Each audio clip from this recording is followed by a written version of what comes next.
This mid-season cab cam on the Ohio AgNet brought to you by Finnig Equipment. I'm Ty Higgins with Adam Kipker. He's in Logan County, and Adam, so far looking pretty good here. Tell me about this field in particular, when it was planted, and how things are looking around here in Lewistown. This was planted on June the 2nd. We dropped about 36,000. Had roughly 30 inches of rain on it from the time we planted it until now. But I would say, with the way things are looking, they look really good for the amount of rain we've had. I'm happy with it. What are we applying right now?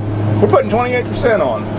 It is August 1st, and you know, field work, because of the rain, you've had 30 inches of rain up here. I don't mean to laugh at it, but what can you do at this point about all that rain? But how far behind are we as far as field work goes, and are we going to make up some time with this nice weather now?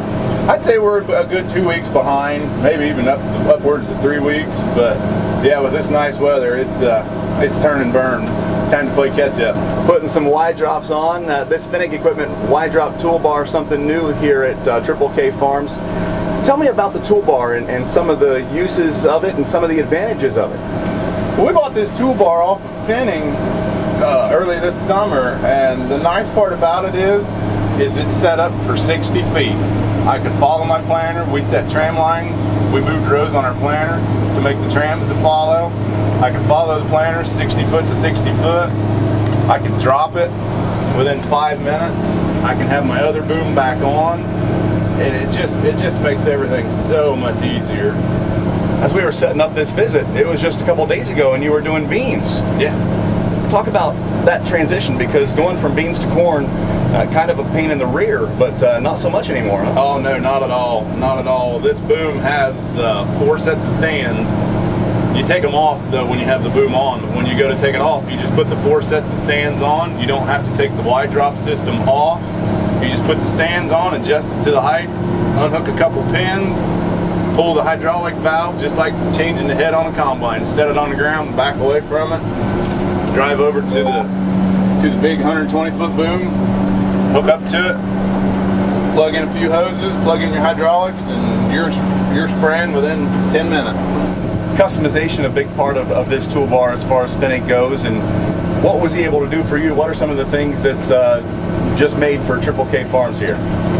This particular bar is set up on 20-inch spacings. We adapted to 20s back in 2009, and Adam set this up for 20s. We've also got some people we do some custom work for that are on 30s, so this bar is set up to do 20s and 30s.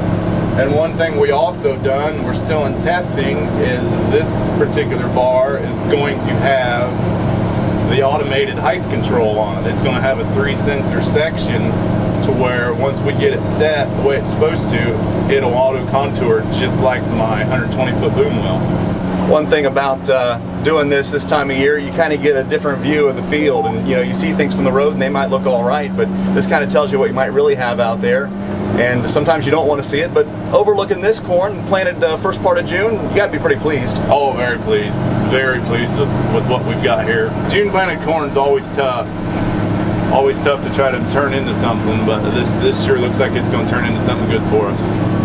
I know you're not doing a lot of fungicide application on the cornfields here, but you've been all over the beans. You're seeing quite a bit of pressure already? Yeah, we saw a lot of frog eye. We saw a lot of insect pressure into the beans.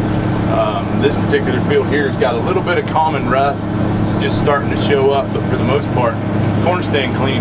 If we have to, I can drop this boom and have the big boom back on, and we can run out here and do a curative and a preventative, and we'll be happy. Like I told you earlier, if they made it any easier, they wouldn't need you out here. Exactly. Adam Kipker here in Logan County, just outside of Lewistown, for a mid-season corn cab cam here on the Ohio AgNet, brought to you by Finnig Equipment. For the Ohio AgNet, I'm Ty Higgins. We'll see you down the road. Hi, I'm Adam Finnig, and thanks for tuning in to this Ohio AgNet cab cam brought to you by Finnig Equipment. Today we're going to talk about some of our Valmar cover crop seeding products and how they can benefit you in your operation. Right now we've got a Valmar 1655 here mounted on a Salford vertical tillage tool.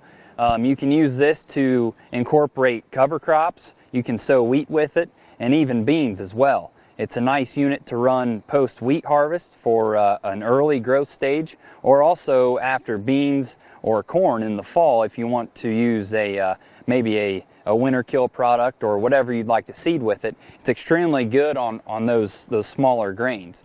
So what we've got here is our Chariot pull type model. So you can pull this behind your field cultivator or vertical tillage tool. This unit does not mount on the actual vertical tillage machine versus the one we were just at mounts on your machine. So we've got several different options, and they're extremely versatile in how they mount and work on your machines. And if you'd like to find more information on our Valmar cover crop seeders, you can view us on YouTube or visit our website at www.fenegequipment.com. So thanks for tuning in to this Ohio AgNet Cab Cam.